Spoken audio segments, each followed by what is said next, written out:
Hello there, and welcome to Valgar's story, where I, Dr. Isix, give a in-character accounting of Valgar's adventures through the world of D&D, Dungeons & Dragons, that a friend of mine is running that is a rather fun campaign, but, let's have at it. Now, do note, this is in character, so Valgar being kind of awful, that's on him. Also, don't trust everything he says. Enjoy! Our story begins with I, your wonderful protagonist, unjustly imprisoned. At least that's what I tell everyone. My reason for attempting to gain access to Victor Gimble's room at the Copper Flask are, for the moment at least, my own. Suffice it to say that my second interest, Alice Gimble, the lovely daughter of Victor, provides for a quality cover story when anyone happens to ask. But I digress. I was in a cell with two others. A dwarf so young he lacked a beard named Freeman Eidersgard, and a slightly baffled Firbolg named Lorerin. Across from our cell was another cell that contained one Tanya Flint, some sort of halfling. Once she had our attention, she inquired as to if we wanted out of jail. Now, naturally, I could have gotten myself out if I had so chosen, but I was curious as to the halfling's game.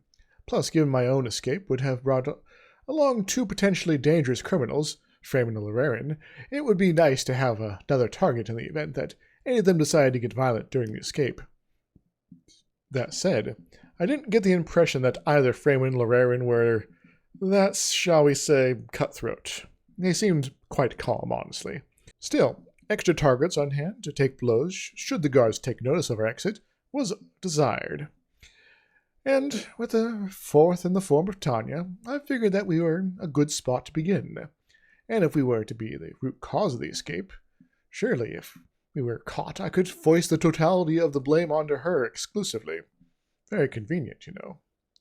So I agreed to assist in a distraction. My intent was to get the guard's attention and proceed to give him a dressing down.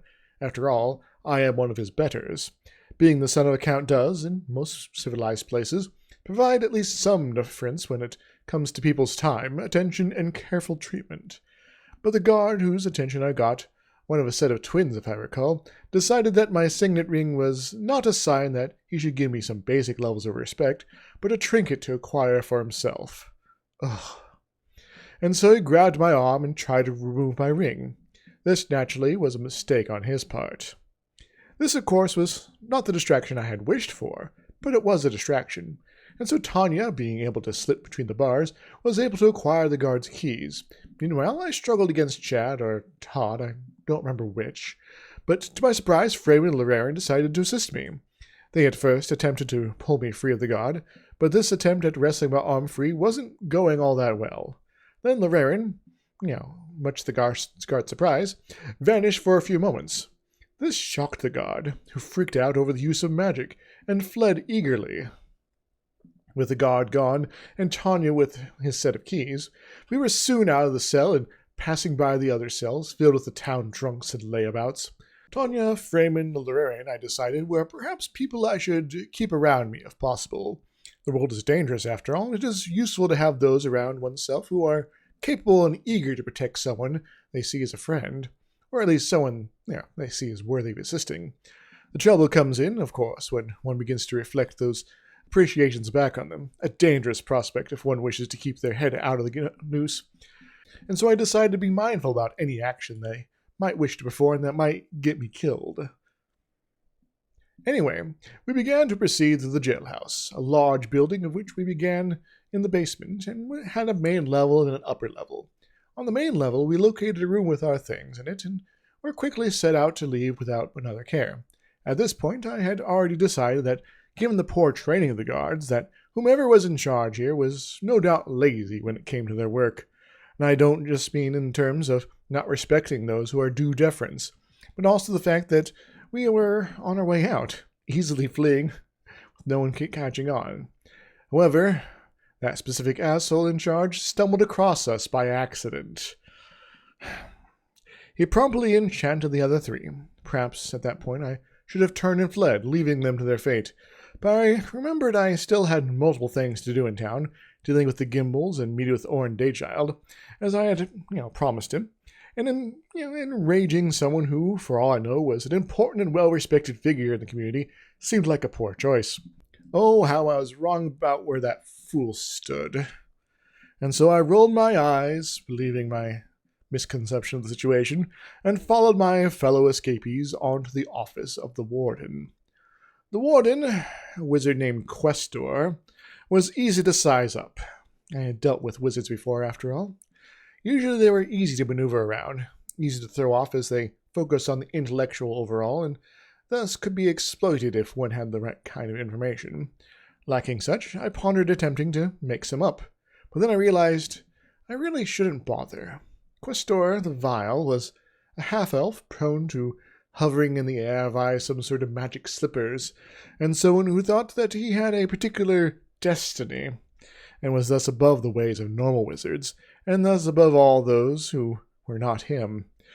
An ego taken on physical form, it seemed. A righteous fool who, I soon decided, should, at the very least, be inconvenienced in an appropriate fashion. He charged us with attempting to escape and interrogated us for a time in his drab and barren office. It was clear he wasn't much one for record-keeping in terms of jailhouse business, as the shelves were empty. Similarly, his selection of our punishment was quite arbitrary. Or so I thought.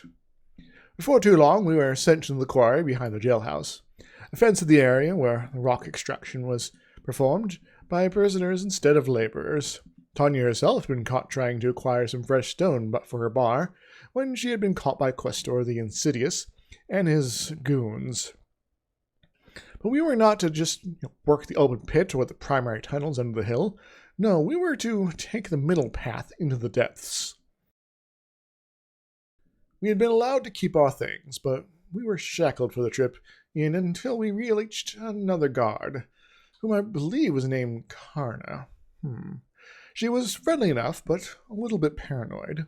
Speaking of paranoia, by this point it was clear Freeman was having quite the fit. For a dwarf, he seemed very anxious about being underground. We were shown into a cave, given picks, and told to get to work. Naturally, I wasn't to be bothered with actual labor, and I began to ponder if Questor the Foolish was someone I should perhaps bring a more severe punishment upon.